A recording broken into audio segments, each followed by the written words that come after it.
Chumash and Rashi. We are in Parshas Naso.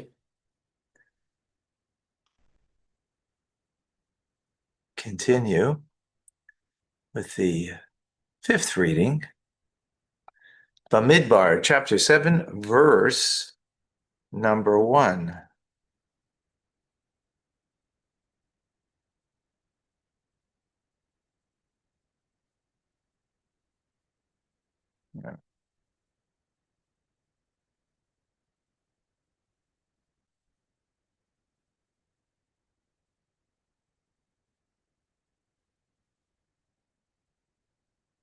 Vayhi Bayom Kalais Moshe, and it was on the day that he finished Moshe, Lahakim is a Mishkan, to erect the Mishkan, the tabernacle. And he sanctified him, or he not sanctified, sorry, he anointed him. The Kaddish and he sanctified him. Veskol Caleb sanctified it. Sorry, not him. It. Right, the Mishkan. It. And so he anointed and sanctified, and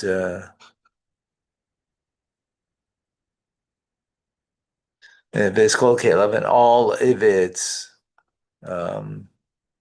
utensils. Maybe I'll place that in, people. Thank you.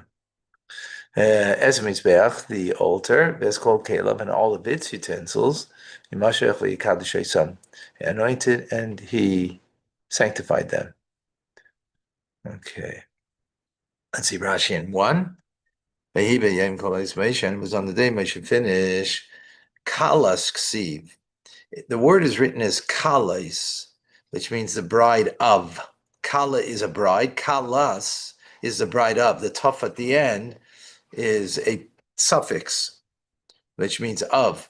Yom HaKomas HaMishkan, on the day putting up the Mishkan, Hayu Yisrael Kikala, they were like a bride, Hanichneses Chuppah, that were entering into the marriage canopy. So not just the Kala, but the Kala of what? The Kala of the marriage canopy, right? That's what Rashi is saying, right? They join together with Hashem. This is referring to what is there on Torah. The way it's written in the Torah, right? See, do you see that it's written there with a vav? It says kalais, but it's not written that way in the Torah. That's the way you pronounce it, and that's what it's meant to be understood as when he finished. But it's written kalais. So, in other words, it's coming. It's written one way, but is meant to be understood a different way, right? Meaning there's a double meaning. What's a double meaning? The way it's written is to tell us that we were a bride of the canopy, right? That we got married, so to speak, right, on this day. Yeah? Rashi.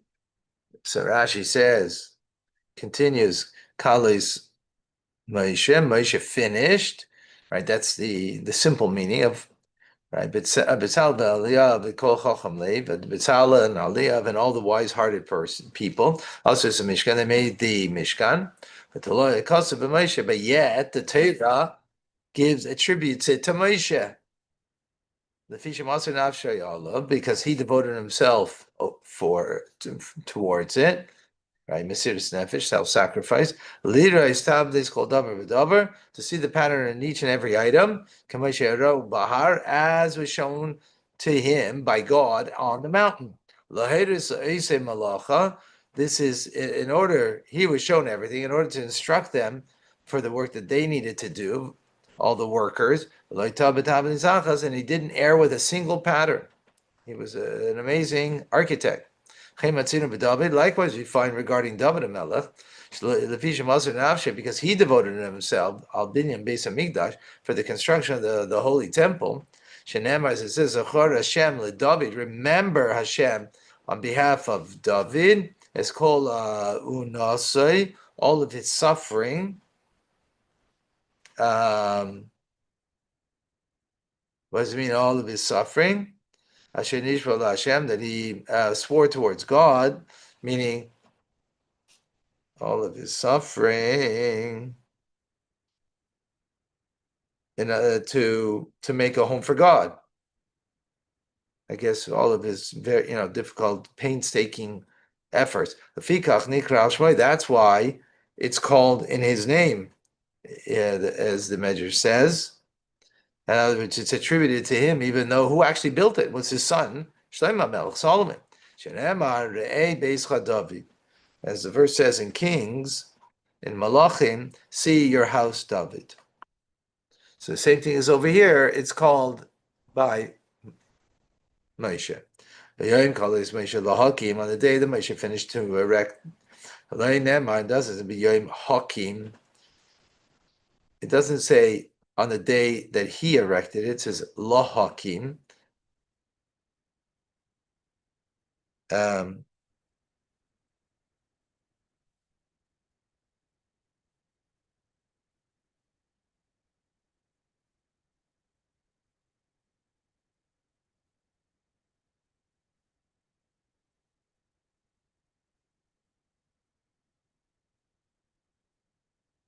In other words, it should say B'yom Hakim Moshe, but it says Kolos Moshe Lo Hakim. So this tells us B'yom Hakim Malamed Shekol Shivas Yimei Amaluim, that the entire 7 days of inauguration, for the 7 days prior, Haya Moshe Mamidai, that Moshe would set it up, the Mishkan, and dismantle it at the end of the day after finishing the Avodah. But on that particular day, Hamidai, he set it up, and he did not dismantle it. That's why it says, to erect it. And it's implying over here that on that day, he finished with the job to erect the Mishkan. Others, he was doing it prior. That's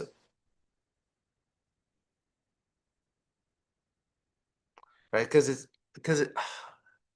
it's a difficult in Hebrew. Sometimes the nuance over here, because it says lehakim, to do it. It's like as if he's been doing it, meaning he was doing it the 7 days prior. He was putting it up and dismantling it, but here it was.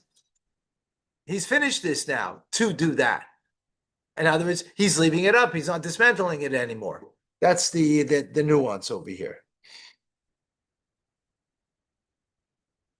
When was this? The first day of the month of Nisan.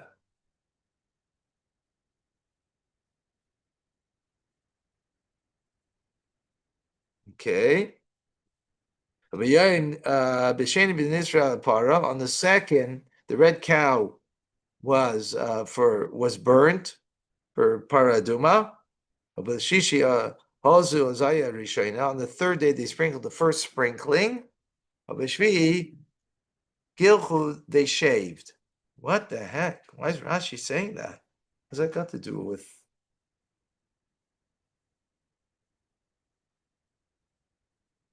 That seems like, where's Rashi get that from here? What's the need to even say it? Follow the question?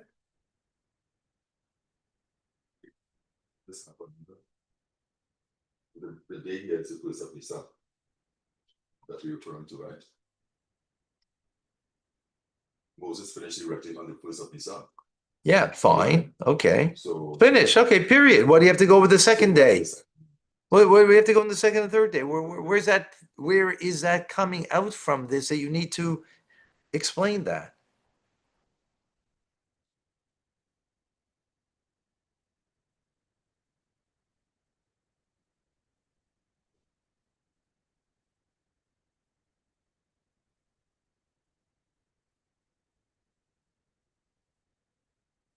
Okay, I don't know. Okay, sorry. Let's go. Number 2. Yakribo Nisian Israel. Well, thank you, Shmuel.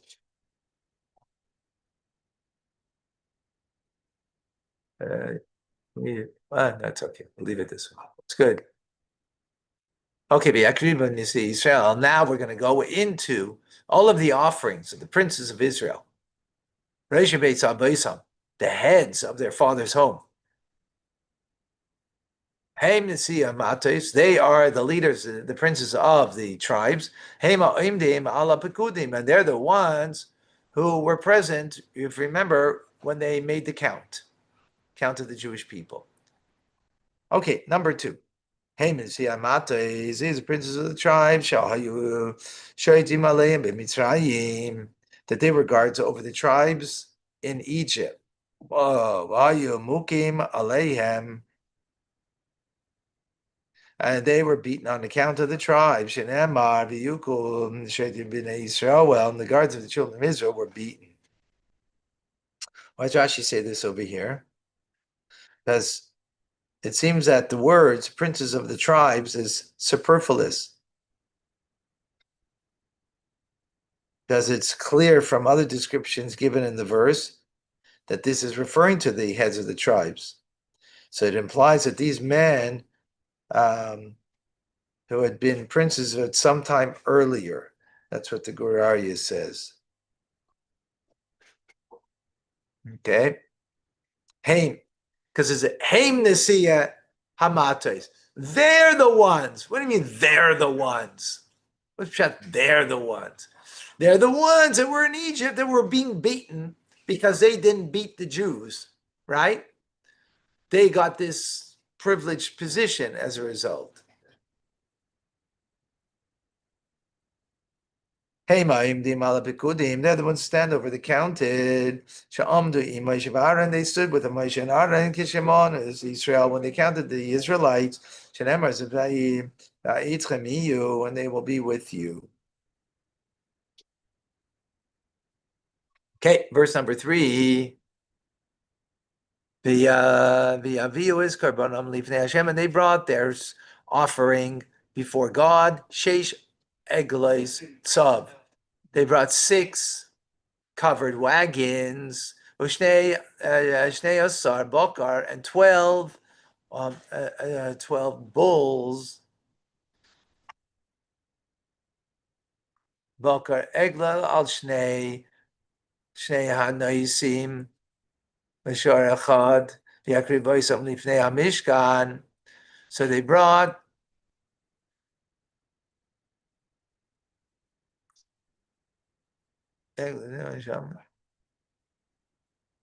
so 12 cattle, Egla al Shnei Nisim, 2 one bull for 2 nisim, shor le'achad, each one for each one. And they were presented before the Mishkan. Rashi. Sheish Eglasov, 6 covered wagons. Ein Savela Mechupim. Tzav means covered. Right. A golos is a wagon. We're talking covered wagons and with mules. Eglas mechusais, Chris tzabim. Covered wagons are called tzabim. Yakribois lifnei Mishkan, and they're brought before the tabernacle, before the Mishkan. Shaloi kibo Moshe miyadam. Moshe didn't accept a donation from their hands. Shenemar loy, until it had been said to him to do so. Mipi amokim, from God. Amar Reb Nasan. And they came on their own to do this, right? So why did Moshe accept it? He had to wait. That's why it says that they brought it to the sanctuary, to the Mishkan tabernacle. Why? Because they had to be, accepted by God. Amar Rabbi Nasan. Nasan said, Mauro and not bekan betchila. Why did the princes make their first? They made the first contribution over here. But when it came to the contribution for the construction of the Mishkan, they didn't come first. They actually came at the end. Remember, we learned this already. Rashi explained to us. But this is what the princes said now, following what happened earlier. Let the public contribute what they're going to contribute. And what will be left over? We will complete. We'll make up whatever wasn't. Since he saw that the public completed the entire needs of the gifting, Shenemar says, as the verse says that the work was sufficient for them, they gave enough. They said, what's left for us to do? He brought the Ashayam stones and the filling stones for the ephod and for the chesed. That's why they contributed here first. There's a sikh on this that goes into all the details. And Hashem said to Moshe, saying, take it from them. And it will be used, this gift of the Nisim, for the service of the Oyel Moed, the tent of meeting. You should give it to the Levites, so each according to their service. In other words, what their needs are, that's what they should be given. Also, there's a sikha this week from Project Likud Sichas, beautiful sikha on this. Why did they give so little? One Nasi gave only two leaders gave only one cow. Like each one couldn't give a cow. They had to only give half a cow. Huh? Just one cow between the two of them. Yeah. Why? So there's a sikha on the Rebbe on this. And he took it, Moshe, the wagons. Eglos is the wagons. There's a bakar and the cattle. And he gave them to the Levites. The two wagons. There's a bakar and the 4 cattle. So now he divided it in the following way, right? There's 6 wagons, there's 12 cattle. How did he divide it? So he gives now, we're speaking about Gershon, right? The two wagons he gave, and 4 cattle. Also, Gershon he gave to the sons of Gershon, according to the work that they needed it for, right? Rashi in number 7. According to their work, because the burden that they had was Kal Mishal Merari, was lighter than that of Merari. That the Merari, they would carry the beams, Mudim and the pillars, Vadanim and the sockets, which were very heavy, therefore they got more. There's Arba Aglois, and the 4 covered wagons, there's Shmeinas Abakar, and 8 cattle. Merari, he gave to Merari according to their service, under the direction of Yisamar, the son of Aaron, the Kohen, right? So that's the 6 there, right? And to Kahas, he didn't give anything. Why? Because of Yisrael. Because their divine service is by carrying on their shoulders. Right? They carried the Ark of the Covenant, they carried the Menorah, and those things were not put into the wagons to be carried. They had to be carried by hand, physically by hand. Yeah. Okay, we're good. And they offered the Nisim, the princesses, is on the dedication of the altar. On the day that it was inaugurated, that it was anointed, and they offered the Nisim, the princesses, their particular sacrifice in front of the altar. Rashi number 10. The princes brought the offerings in the inauguration of the altar. So they first contributed the wagons and the cattle, let's say some Mishkan, in order to carry the Mishkan, now some Libam, Then their hearts were moved them to contribute offerings for the altar, in order to inaugurate it.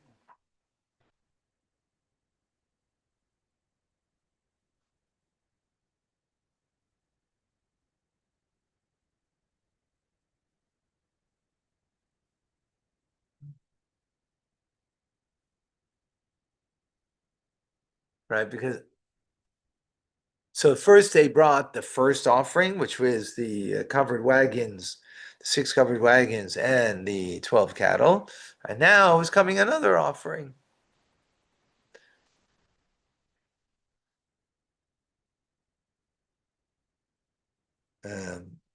The Akriva and the princes brought their offerings before the altar. Why? Again, Moshe didn't accept it from their hand until God said to him, from the mouth of God. Others, they did this on their own. It wasn't a command to do this, right? Now, Hashem said to Moshe, a prince for a day, a prince for a day. Right? This is where you get, to be a prince for a day. Yakrivo is carbonum. They should bring their offering for the dedication of the altar.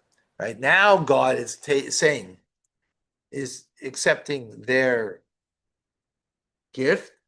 And he's saying that each day you should have it instead of doing it all in one day. Right, the 12 of them over 12 days. They should bring the offering, the inauguration of the altar. Moshe still did not know how they're going to bring the offerings. I just told you, right? All this verse says, accept it. Accept their offerings. But how are you going to do it? I gave away the secret. But in this verse, we don't know. Moshe didn't know yet. Oh, no, further, not only that. Sorry. I'm sorry. My apologies. Yes, he knew from this verse that it's one per day. Because it says, let each day present his offering. So I'm sorry. But the order of the leaders, is it going to be in the order of their births? Or according to the order of the way they travel? Until God told them. That they should bring according to their travels. Each person, and each tribal prince, on his designated day. Number 12. The one who brought it on the first day is Karbonai, his offering. Nachshen is Nachshen ben, the son of Aminadav, Lamata Yehuda, to the tribe of Yehuda. Rashi. 12. Yom Rishon on the first day. Oisei that day, Natal Eser Ataris took 10 crowns. Rishon Lamaisa Bereshis, the first day of the work of creation. Rishon Lanisia, the first day of the offering of the princes. Seder Elam, as stated in Seder Elam.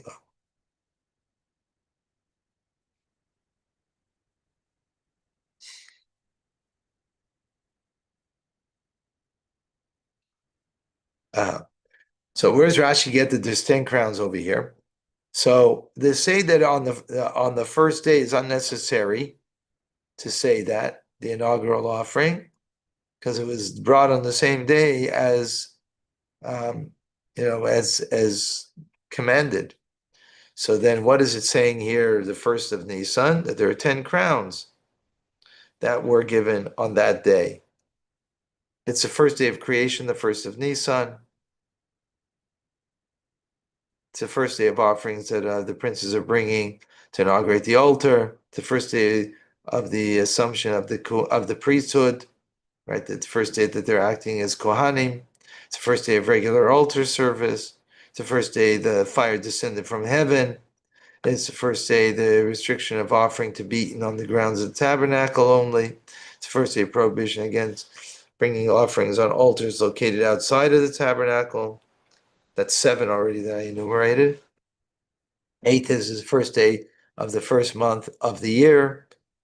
Number 9, it's the first day the divine presence was in the Mishkan.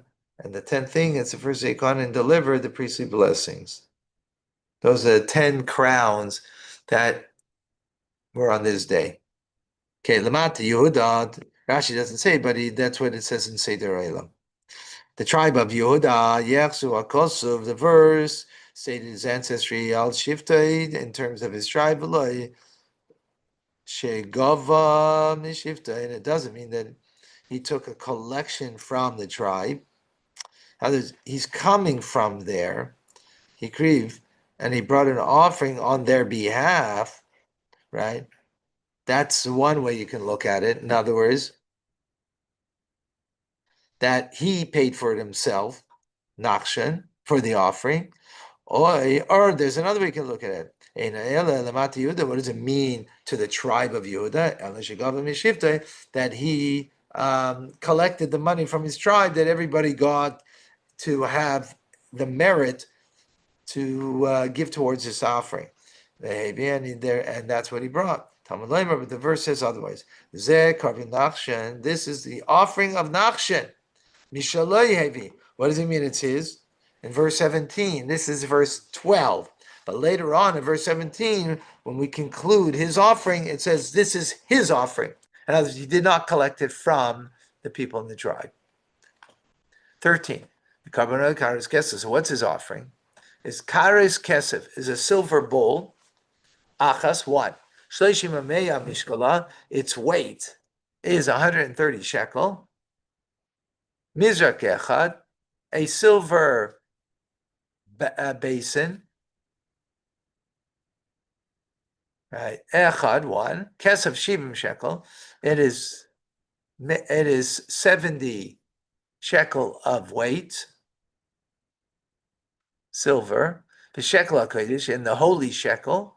Shneihem, both of the Malay Muselas are filled with fine flour, Belula B'Shemen, and mixed with olive oil, Lemincha, for a grain offering. Rashi in 13, Shneihem, Malay Muselas, that both of them are filled with fine flour, Lemincha and the Dava, for the voluntary meal offering.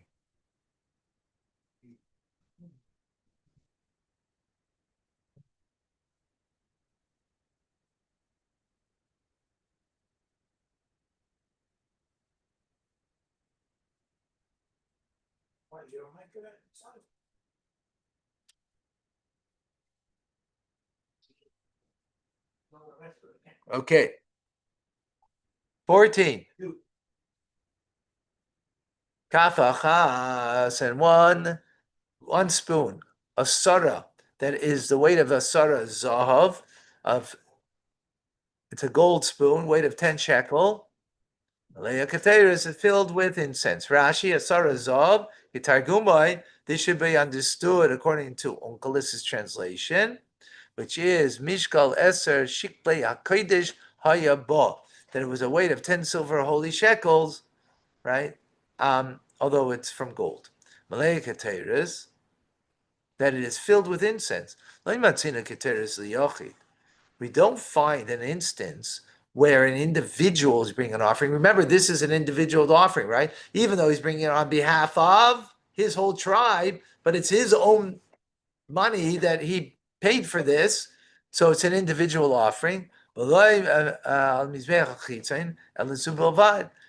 the outer altar, we don't find that you bring a personal offering that has incense, except for this particular one. And why? Because this was a one-time ruling. One-time ruling. Rashi continues, what more does he bring? Parechad, one bull, young bull, Ben Bakar, because it's a Ben Bakar, a son of a, he's a son of a Bakar, meaning he's young. Ayal Echad, one lamb, Keves Echad, one ram. Ayal is a ram, Keves is a lamb, Echad, Ben Shalsei Le'ela, that is a year old, that is for Le'ela, which means an ascent offering. Parechad, Miyuchad Shebedre. What does it mean? One. It means unique, the choicest in the herd. Chaim Baruch. Shkoyach Shmuel. Sira izim echad lachatas, and one he goat that was her sin offering. Rashi see echad lachatas lachaper al kever atahim tumas safik. What is this he goat being brought for? That someone could have been possibly defiled by walking over a grave in the right, that's deep down. In other words, it could have been that there's a grave that a kohen walked over that's deep down in the ground, and therefore he becomes impurified, unbeknownst to him or others, that there's a grave there, and he could become impurified. So this is an offering to take away that.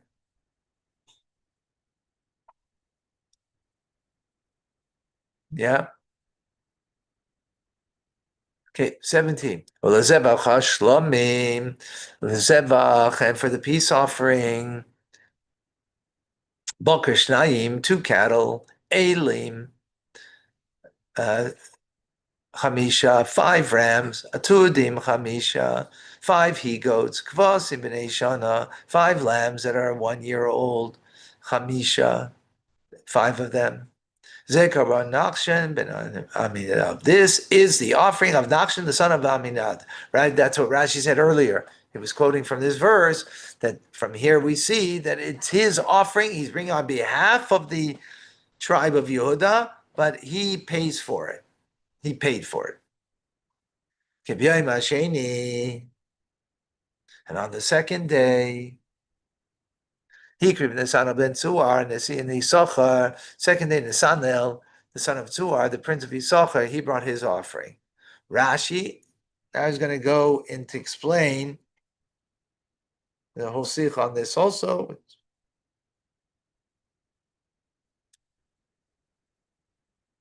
18, 19 also.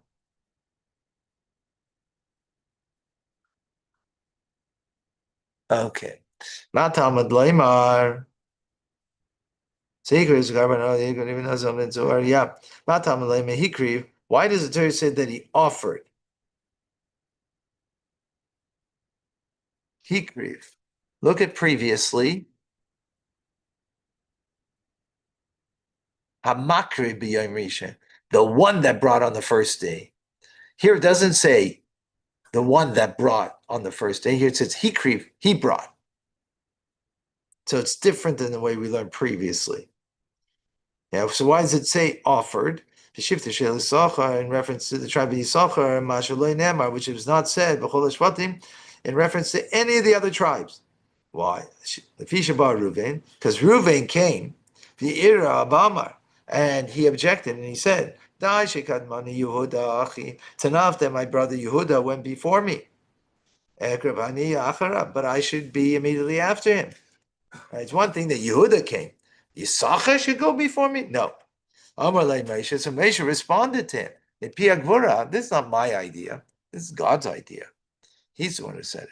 Ne'amar li, he said to me, Sheakrivu, that the prince should offer Keseder Masan according to the order of their travels, right? So Yehuda was on the east, right, if you recall, and with him was Yisachar and Zvulun. Now he says, according to the divisions, that's how they should offer. So starting off with the head of that division is Yehuda, and then comes Yisachar. Kachama, that's what he. That's why he says he. V'loy chaser yud, and the word is not missing a yud. Shehu mishamash hakrev, because its function also, if its vowel is hakrev, offer. Oh, sorry. It's coming out. V'hu chaser yud. Sorry, the word is missing a yud. Hikriv is what it is, but it could also be understood as hakrev. Lashon tzivui, meaning an expression of an imperative, like a command, hakrev, right? So bring, right? That's what the way it's written. God said that it came from God that he should offer. That was the command. So why does it say he offered 2 times?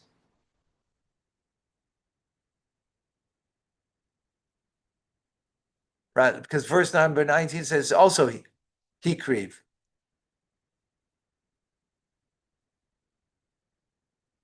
Right? So it's 2 times. Because if 2, he became worthy to offer the second among all the tribes for 2 reasons. Achas, one, because they were knowledgeable in Torah. Shenemar, as it says, Bnei Yisachar, the sons of Yisachar, that they have an understanding of the times. In other words, they understood how a calendar should work and when you should add an extra month, to make sure that the holidays are in the right seasons and so on. So they were very learned in that. And the second reason why they got to bring second, Shehem Naso Eitzon the Nisim, because they gave the idea to the princes not the Karbanos Halolu in order to bring these voluntary offerings. This was not a command from God. Remember, they came up with this. And that's why he says Hikriv. Right? They brought the idea, and they brought because they have something special by them because they learned Torah. Is that clear? Yeah? Darshan. I found this explanation by Moshe the Darshan. Amar Pinchas ben Yair, that the Tana, this is from Pinchas ben Yair, is from the Mishnah. Nisan ben Suar, he see him Eitzat Zu, the Nisan ben Suar, the prince, brought this idea of these offerings. And who's Nisan ben Suar? The leader for the tribe Yisachar. Okay, next verse. He kriv, again the word he kriv, he brought his karbanoi, his offering, karus kesef achas, 1 silver bowl, shleisha me'al mishkala, that its weight is 130 shekels, mizrach echad, 1 basin, kesef shivim shekel v'shekel hakodesh, that its weight is 70 shekel of the holy shekel. Shneim, both of them, both of them were filled with fine flour, belula v'shemen, mixed with oil, the mincha for the grain offering. Now Rashi is going to explain over here, and there's a sikha from the Rebbe, why is he only explaining it second over here? What is the mystical significance? And that itself is also a question. Why does Rashi explain all of this? Kaidrus Kesef, a silver bowl, Minyan Isis, the Gematria, the sum letters of the Gematria, Tesha Meos Vishloishim, 930. If you add up Kaidrus Kesef, you're going to get the numeric value of 930. Why? It's Keneged Shneitzer Shel Adam Rishon, which corresponds to the number of years of the life of Adam, the first man. Shloishim Umeya Mishkala.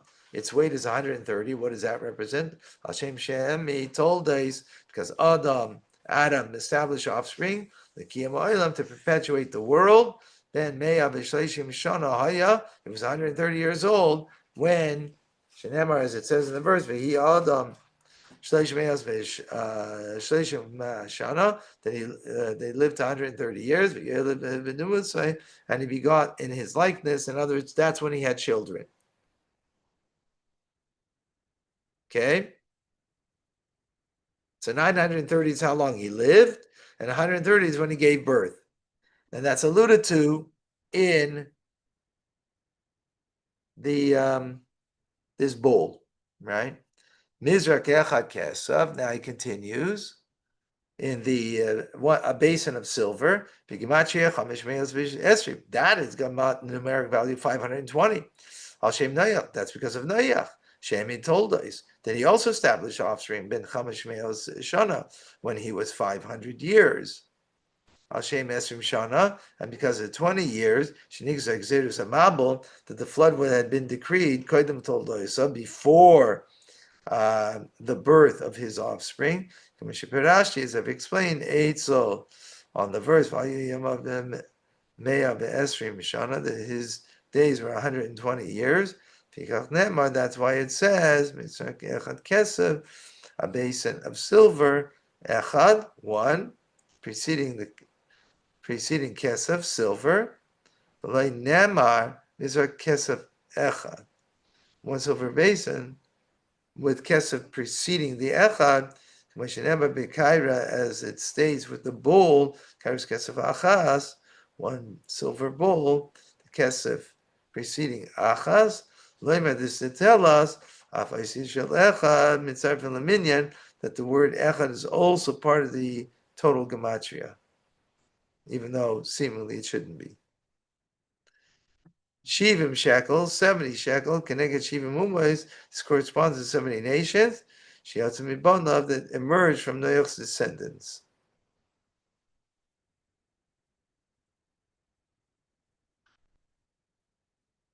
Wow.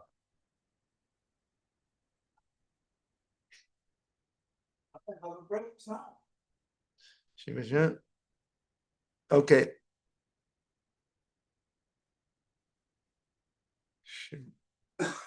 Okay, we're going to stop by 20.